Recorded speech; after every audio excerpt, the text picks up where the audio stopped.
Good morning. It is Monday, August the 3rd, and I want to read from Romans chapter 6, verses 3 and 4, and talk a little bit.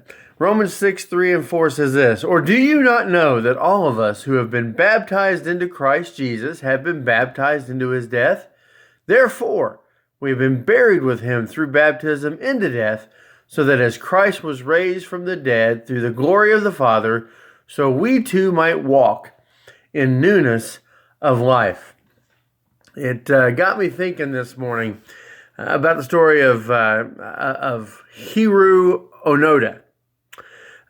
Most of you may not know who that is, but he is a Japanese soldier who was finally brought home in 1974, 29 years after being sent out into the jungle of the Philippines to spy on the enemy for Japan during World War II. 29 years later.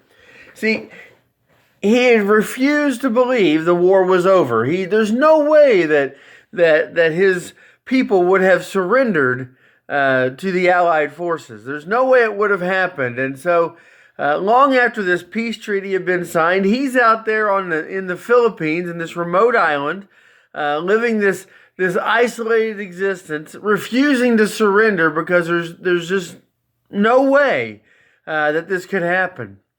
And it wasn't until 1974 that one of his superiors actually went down to the Philippines and finally convinced him the war had ended and he needed to go home.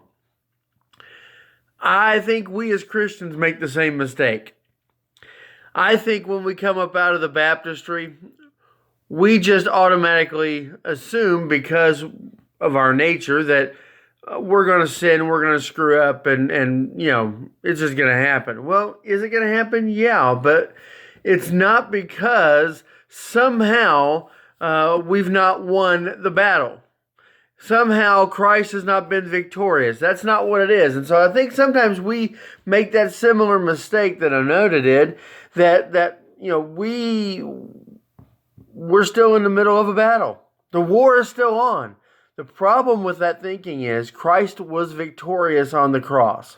He won fair and square and for all, end all, be all, when he rose again on that third day.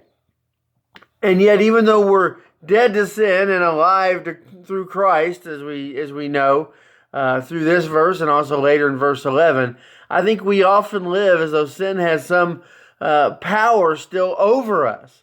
We'll yield to that temptation. We'll succumb to sin's seduction. We listen to the lies, failing to trust in the victory that we gained through Christ. And folks, we don't have to live by that false narrative. By God's grace, we can embrace the true story of Christ's victory.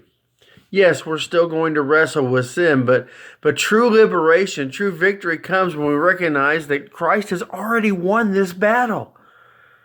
And so we need to go into each day celebrating the fact that we have that newness of life, celebrating the fact that Christ has been victorious over sin and the grave, and we need to live out that truth each day. People are watching, and we need to be doing that. I hope you have a great day today, and we'll see you tomorrow.